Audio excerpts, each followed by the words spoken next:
Today, I want to share with you the quickest ways that I've found to get your chops back after a hiatus. All right, and it doesn't matter if your hiatus was short or long. When you come back, you might feel like your coordination isn't quite there. You might feel like there's extra stiffness in your playing, and you might feel like that is causing you to not be as fast. You're not going to flow as well as you used to. And I've struggled with a few hiatuses in my life. And this is the method that I found that just works, and it's worked with my students. And here we go. Let's dive right in, okay? The first thing you have to do is spend about 2 weeks with slow, deliberate, full range of motion practicing, okay? And what that looks like is starting at the practice pad and doing a half stroke. And when I say half stroke for me, that means a full wrist up, and then back down, and then up, and then back down. This is sort of just like active stretching in a way, all right? So you're just gonna go up and down, do it about 10 times or so, and you're gonna do that with both hands, all right? So halfway up for me for a left hand looks like palm to the ceiling, all right? If your palm is parallel to the ceiling, that's about halfway. When you do that though, let your arm move naturally. And if you're actually doing that, you'll notice the elbow comes in a little bit towards the body. All right, that's what helps that rotation. It's not just, the wrist moving. It's like opening a door. When you turn a doorknob, there's a little motion here too. We're gonna exaggerate that to get all the way up for our half stroke. So you're gonna do about 10 of those. We're not going fast. This is just an active, I think of it like active stretching. You're engaging all of the muscles that you need to perform again that you haven't really used. Or at least if you've been using them, probably not in this way. Okay, so after you do 10 of those, we're gonna do a full stroke now. So you can do one hand at a time, and you don't need to have your hand up. You can if you want to, but we're just gonna put it to the side for now. It's gonna be relaxed. You're going to come up slowly, all the way up till it's about head height, okay? You're gonna notice palm is facing forward. Now we're gonna drop it back down. The elbow is in, and it comes out as it comes down, okay? Now I'm gonna turn to the side so you can get a different view of this. What I want you to notice is on the way up, it's a wrist stroke first. There's not motion here too much. And then we're halfway. So now we start moving the arm up and out. All right, so we're about head height with the tip of the stick. And then when we come down, it's the same sort of thing. So the arm's gonna come first. I'm leaving the tip of the stick up. And the wrist is getting that full range of motion. And then the stick comes down. You're gonna do about 10 of those. All right, nice and slow.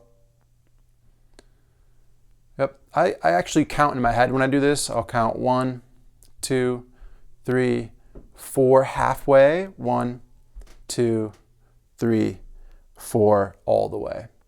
All right, 1, 2, 3, 4, getting that full range of motion, that full stretch, and then 1, 2, 3, 4. Good, you're gonna do that with your left hand too. And what that looks like is half stroke up. I count to 4 in my head.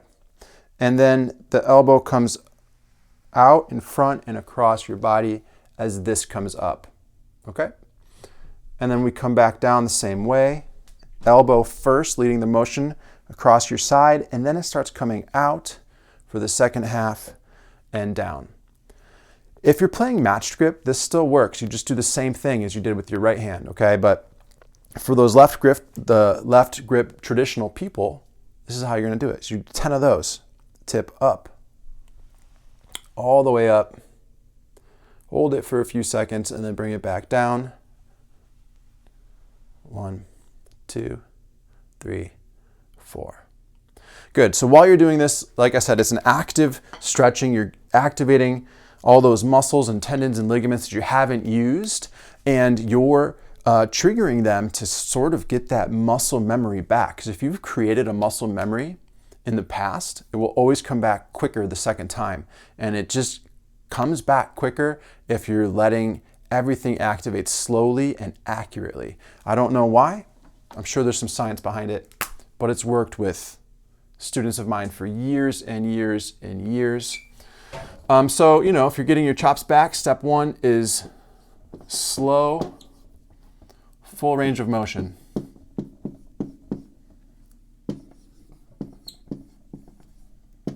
Okay. And then step two, here we go. Same thing, full range of motion, but medium speed.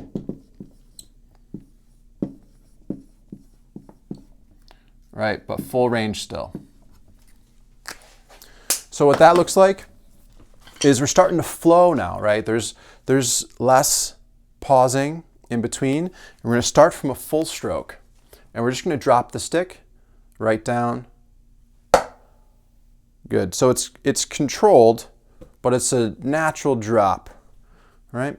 And then you're going to catch the rebound of the stick. Believe it or not, this is getting the fingers activated a little bit. So far, we haven't done anything with our fingers, but just dropping it and catching that rebound allows the fingers to get a little bit of control in there, okay? So you're going to do that. You're going to drop, and then you're going to bring it back up. You're going to drop. You're going to bring it back up. You're going to drop. You do that 10 times, okay? Notice there wasn't much thought in how I brought it back up, but now we're going to add that in. So now we're going to drop it. You're going to take the time to look, check your rebound. Was it high? Was it low? It can be wherever you want it to be, but make sure it is where you want it to be. So your rebound could be here, or it could be here. And that's fine too, as long as what you're doing is intentional. And in fact, I probably would practice it both ways. But now we're talking about the ups. So that's our down. You're going to freeze it. You're going to relax because there's a quick moment of tension to catch that rebound. And then you're going to drop it and bring it back up. Sort of like full speed, but just one motion, right? So now these things are happening full speed, but they're happening as like a singular thing. We're not combining beats or stroke types yet because there's that pause in between the down and the up. And you're allowing that moment of tension in the fingers to catch your rebound right here. Boom, catch it, and then relax and bring it back up. And in fact, the act of relaxing will drop your wrist, causing the stick to go down, okay? Same thing with the left hand. If you're using matched grip, it's identical. If you're using a traditional grip, then you're starting up high. And you're going to do the same concept, but your motions and the muscles will be different, okay? So drop, catch the rebound, check it, tweak little things, bring it back up. Drop, catch the rebound, check it, bring it back up. Now we're going to add the upstroke too. And again, the same idea of pausing. You have that moment of tension, and then when you relax, that relaxation drops the stick down. And then it's your job to pull it back up. There we go. You'll notice I made a quick adjustment there with my thumb. I wasn't happy where my thumb was, so I adjusted it and then brought it back up. All right, again, you're gonna do like 10 times per hand minimum. If you wanna do more, that's fine. You're just gonna get probably a little bit of a faster result. And don't forget, you're doing these things for about 2 weeks, all right? And there's a third thing we're gonna do. The third thing is rudiments.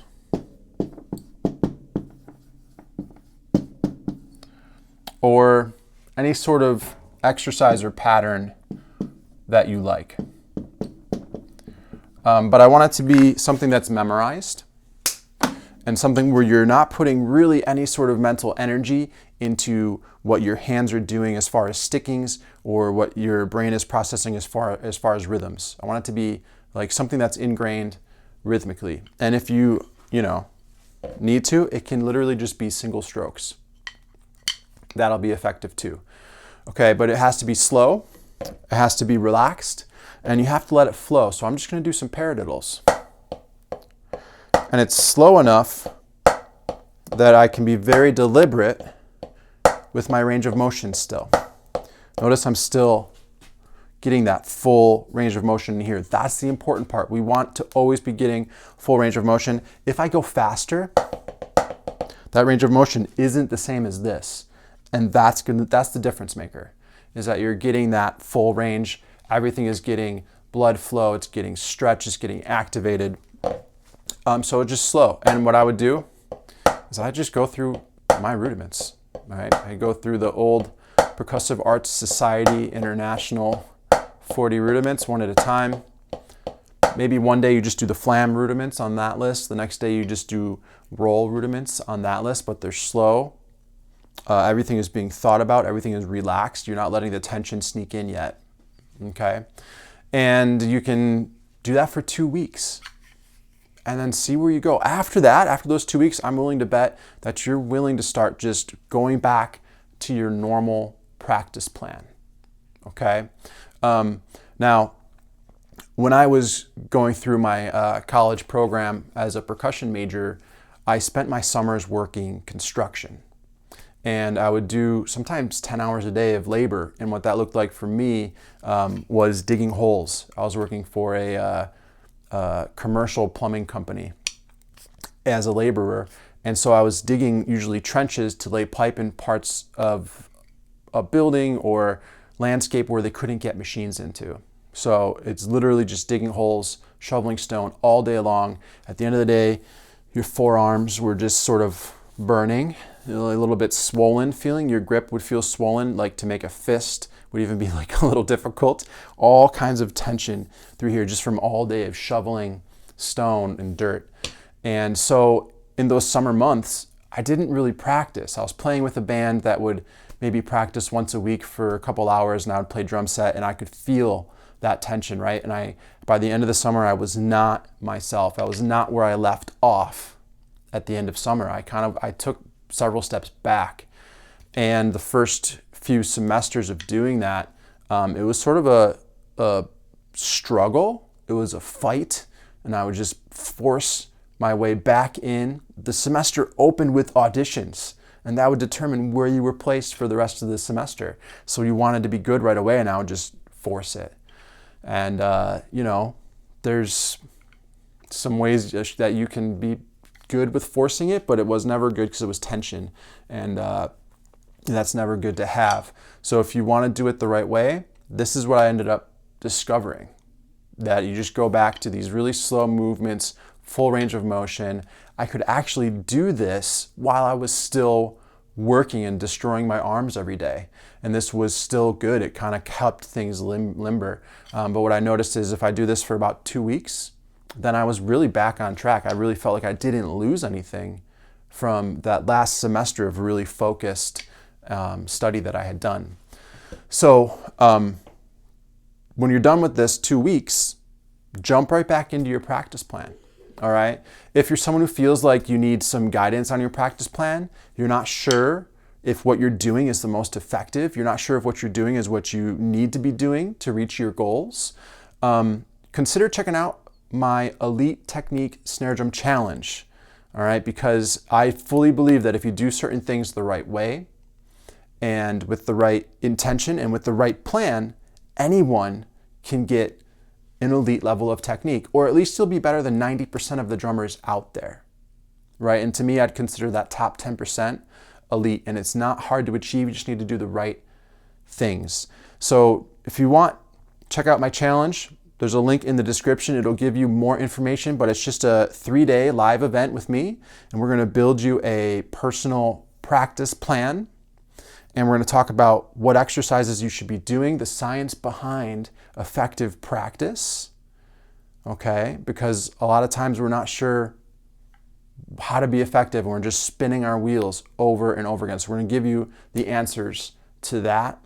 And it's going to be a lot of fun too. It's going to be a lot of good people there, a lot of people that are as dedicated and serious about getting themselves better as you are. All right, so check it out. Drop a comment, subscribe so you don't miss any more videos, and I'll talk to you soon.